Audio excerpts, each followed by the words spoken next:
پہ خان نے کہا کہ میری حکومت تبدیل کرنے کے لیے امریکہ سے آرڈر آیا۔ اس وقت میں اب نام نہیں لیتا اس لیے کہ ہم تو لحاظ ہی کرتے ہیں، اس وقت کے ذمہ داروں نے کہا نہیں جی نہیں، یہ جھوٹ ہے، سائفر کہاں سے آیا، کوئی ہے ہی نہیں، کوئی سوال ہی پیدا نہیں ہوتا۔ کیا آیا تھا؟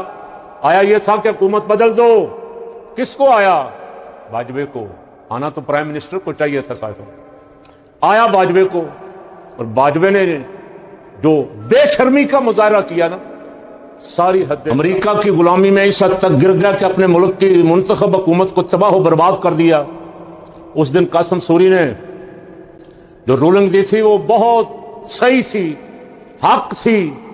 کاش عدالتیں بکاؤ مال نہ بنتی، اس دن عدالتیں اپنے ٹانگوں پہ کھڑی ہو جاتی، آج ملک کو یہ حال نہ دیکھنا پڑتا۔ یوسف رضا گیلانی، زرداری، نواز، شہباز، مریم، بلاول، پتہ نہیں کتنے کو نام ہے جو مذاق اڑاتے تھے، کچھ سائفر ہے ہی نہیں جی، ایسے جھوٹ ہے جی، ایسے ڈرامہ ہے جی، ایسے فراڈ ہے۔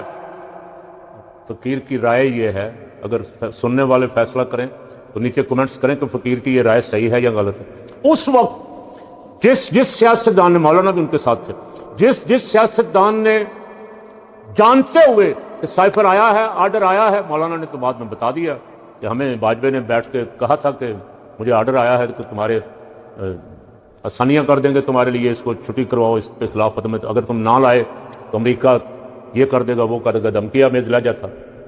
تو جن سیاستدانوں نے یہ جانتے ہوئے کہ امریکہ کے آرڈر پہ ہم منتخب حکومت کو فارغ کر رہے ہیں اور امریکہ کی غلامی پہ مور تصدیق ثبت کر رہے ہیں کہ ہم غلام ابن غلام ہیں، غلام رہیں گے، جو تم اشارہ کرو گے تمہارے اشارے پہ منتخب حکومتیں بھی قربان کر دیں گے۔ آپ مجھے فیصلہ دیں کہ کیا وہ سب بد دیانت اور نااہل نہیں ہو گئے؟ اب جب امریکہ کے اخبار نے وہ پورا سائفر چھاپ دیا تو کیا ان سیاستدانوں کو قوم سے معافی مانگ کے سیاست سے ہمیشہ کے لیے مستعفی نہیں ہو جانا چاہیے کہ ہم نے دھوکہ کیا قوم کے ساتھ، دھوکہ ہمارا پکڑا گیا؟ خان جلسوں میں مارچ میں 9 اپریل کو اس کی حکومت ختم کی گئی، وہ جلسوں میں کہتا تھا اللہ الحق ہے، اللہ سچ کا رب ہے، یہ سچ جو ہے یہ ظاہر ہو جائے گا۔ تو سچ 4 سال بعد آج سر چڑھ کے بول رہا۔ آج دنیا میں میڈیا کا ایشو ہی سائفر سائفر سائفر۔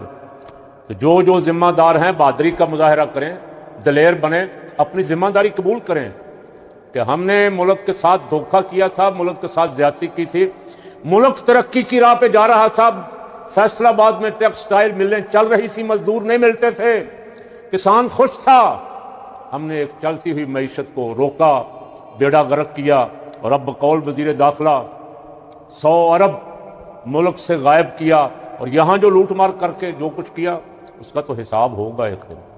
یہ خود ہی حساب لینے والا کن کو میں اللہ پاک کے گھر سے ہمیشہ اس امید سے ہوں کہ یہ ملک بنا ہے بہت بڑے لوگوں نے، جو اولیاء اللہ تھے، جو مخلص تھے، جو پاکستان کے نعرے سے محبت کرتے تھے، ان کی قربانیوں سے بنا ہے۔ اللہ نے اس کی حفاظت فرمانی۔ کوئی نہ کوئی مرد مجاہد، جو مولانا شاہ نورانی رحمۃ اللہ علیہ فرمایا کرتے تھے کہ صلاح الدین ایوبی اسی فوج میں سے آئے گا، کوئی مرد مجاہد اٹھے گا اور احتساب کرے گا۔ سائفر پہ بھی کوئی کمیشن بنے گا انشاءاللہ، یہ نہیں بنائیں گے تو کون بنائے گا آپ؟ اور جو جس نے ملک سے غداری کی ہے، آئین سے غداری کی ہے، ان کو کٹہرے میں لایا جائے گا۔ اس کی بہت بھاری ذمہ داری عائد ہوتی تھی سپریم کورٹ پہ۔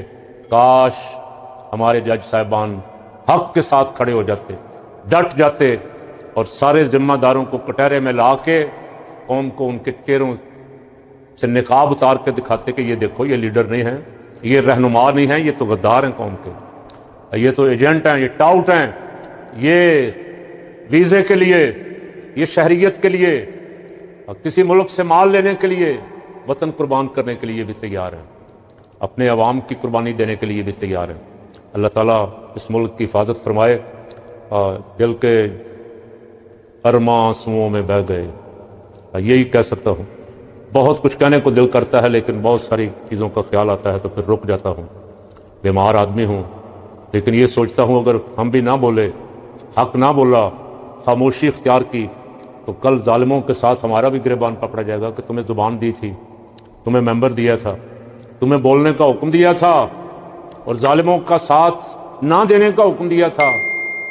اپنی آخرت کے لیے بول رہے ہیں، اپنے ملک کی بقا سالمیت کے لیے، اپنی قوم کے غریب کے لیے، اپنی قوم کے ہر فرد کے لیے جو حقدار ہے اس کے حق کے لیے بول رہے ہیں۔ اللہ تعالیٰ